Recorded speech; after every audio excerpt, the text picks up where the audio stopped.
Bonjour Gérard Jugnot, acteur populaire. L'expression aurait pu être inventée pour vous, on est ravis de vous avoir. Vous êtes un cher trésor, mais c'est le trésor public. Vous appartenez au public, on va dire, avec cette pièce extraordinaire de Francis Weber qui continue aux têtes des nouveautés. Oui, qui reprend, oui. C'est formidable, oui. C'est presque la troisième année, mais enfin, en gros, on s'est arrêté beaucoup, donc c'est la 400e, donc ça veut dire quand même que ça a plu un petit peu, quand même. C'est un triomphe, c'est-à-dire que vous entendez le public rire. Oui, parce que c'est une pièce extrêmement bien foutue, très bien écrite, très bien construite, de Francis Weber, et où chaque rôle a quelque chose à défendre et a des effets à faire. Et c'est ça, c'est ce que je disais hors antenne, c'est-à-dire que, en fait, tout le monde, tous les personnages de la pièce ont trois scènes et qui marchent très très fort. Et donc, on est très heureux. Et c'est la troupe d'origine. Personne n'est décédé ni a renoncé. Et c'est les mêmes depuis qu'on a créé la pièce il y a 2 ans maintenant. Alors, ce qui est extraordinaire, évidemment, on va parler de l'histoire. D'abord, on regarde un extrait. Souhaitez-lui de ma part un prompt rétablissement et dites-lui de reprendre rendez-vous avec moi dès que possible. Vous pourriez pas me contrôler, moi? J'ai fait des études qui mènent nulle part. Je suis chômeur depuis 2 ans. Je ne suis personne. Je n'intéresse personne, s'il vous plaît. Contrôlez-moi. On ne contrôle pas les gens qui n'ont rien. Qu'est-ce que vous voulez que je contrôle? Ben justement, c'est parce que je n'ai rien, vous pouvez m'aider. Si vous me contrôlez, on pensera que je cache quelque chose et je me remettrai peut-être à exister.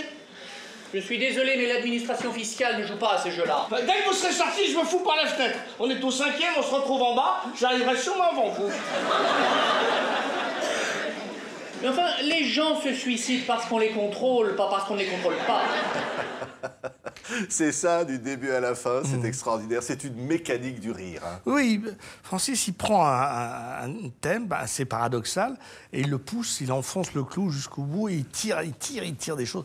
Et moi, je suis assez émerveillé par cet aspect comme ça, mécanique, avec implacable. Et nous, on l'a joué, maintenant je la connais, la pièce, mais il nous arrive encore chaque soir de trouver un petit truc. On perd un effet des fois, on en retrouve 2 autres. C'est assez formidable parce que ça repose d'abord sur des personnages, sur une vérité, sur de l'humain. Ça parle d'une chose qui concerne les gens, parce que l'argent qui rend fou, l'argent fou qui rend fou, c'est quand même quelque chose dont on entend parler en ce moment. Je voulais me rendre intéressant, j'ai rendu les gens intéressés. Absolument. Et tout est dit là. En fait, c'est un pignon, puisque c'est le 8e du nom, ou le 7e, je ne me souviens plus. C'est un pignon qui aurait vu le dîner de con et qui se serait dit, ce coup-là, on ne va pas me la faire. Donc je vais essayer de tirer les ficelles. Il tire les ficelles, il a cette idée saugrenue de se faire un contrôle fiscal alors qu'il est limite SDF.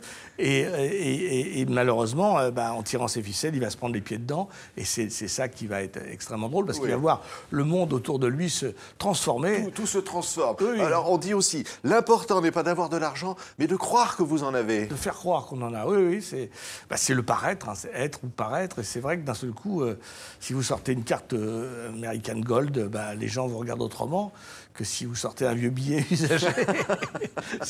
Mais c'est une pièce morale, un peu amorale, assez un peu misogyne, un peu misanthrope, mais terriblement juste, quoi. Oui, c'est la vengeance du petit. Pignon, c'est celui-là. C'est ce petit, ce français moyen, quoi, on va dire. Hein. Oui, je crois qu'il y a une jubilation pour les spectateurs à me voir, parce que d'abord, ils m'aiment bien, et puis ils sont contents. Ils sont contents parce que je les venge quelque part de la haute finance, des impôts, de plein de choses, de l'hypocrisie.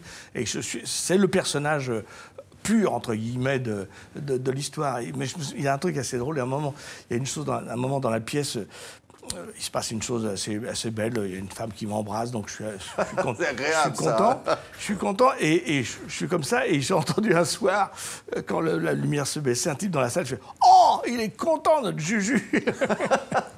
Donc il y a un phénomène comme ça d'empathie avec le personnage que je représente pour les Français maintenant depuis que je les emmerde sur des écrans et sur des scènes.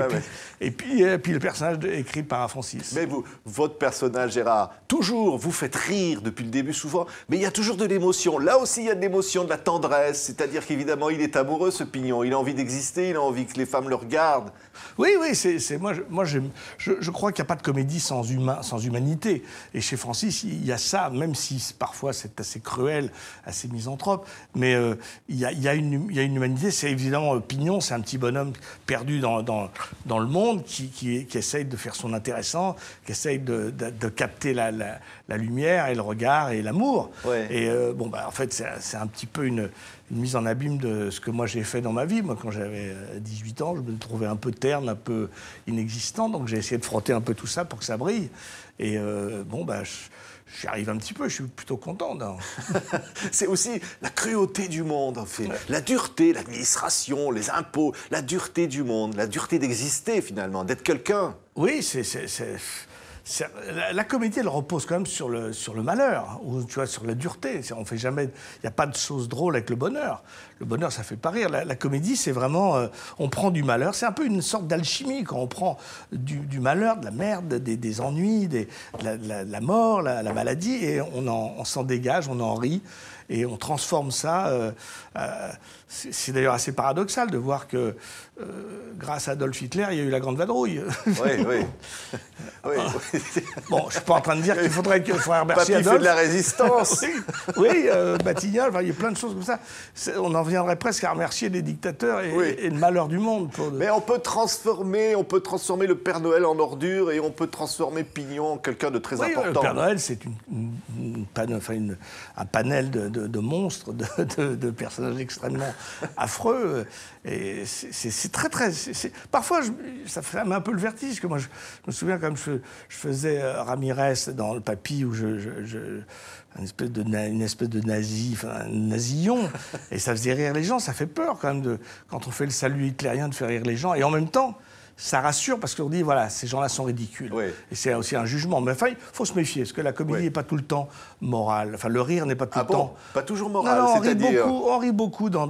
Il y a des rires que j'aime pas entendre. C'est vrai? Quoi, par exemple? Si vous allez à la Main d'Or, c'est un rire que j'aime pas entendre. Dieudonné, quoi, on va dire. Hein. Ouais. Par exemple, ça serait faire de la publicité, mais il n'y a pas que lui, il y a plein de... On rit... Je pense que dans le bunker d'Hitler, on devait s'amuser beaucoup. Oui, mais on peut rire d'une manière populaire, d'une manière humaine, d'une manière... Je pense qu'il faut rire avec et pas rire contre.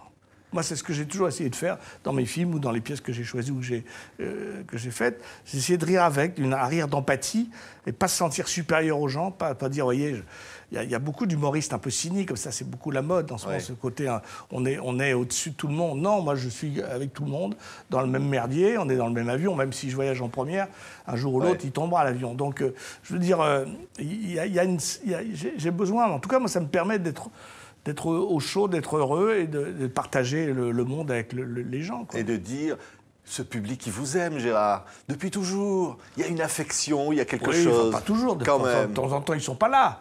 Oui, ça arrive, très souvent. Rare. Ça arrive, mais... Vous savez, c'est terrible quand on fait un film ou une pièce qui ne marche pas. C'est comme un rendez-vous d'amour raté, mais on s'est préparé, on s'est bichonné, on attend sur le banc et personne ne vient. Oui. C'est abominable. Mais bon, les gens ne vous en veulent pas, ils ne sont pas venus. Oui, mais là ils sont là, ils sont devant la porte, ils attendent parce que c'est les 60 représentations exceptionnelles. Vous l'aurez joué 500 fois, cher Trésor. Oui, mais on s'est arrêté quand même à chaque fois 3-4 mois.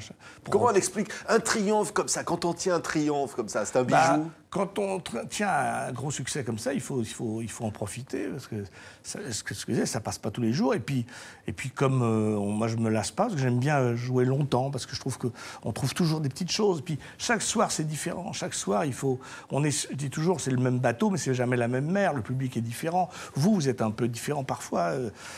Moi, j'ai joué, avec des moments dans ma vie qui étaient gais, des moments qui étaient tristes. On n'est pas, nous, exempts de gens autour de vous qui sont malades ou qui meurent. Donc, ou des jolies choses. Hein. Moi, je suis un heureux grand-père. Ouais. Donc, on joue avec ça. Et puis, ça aide à vivre aussi. Moi, ça m'aide à jouer. Et quand vous sortez de la pièce et du théâtre, vous dites, ça y est, je remets le costume de François Pignon au vestiaire.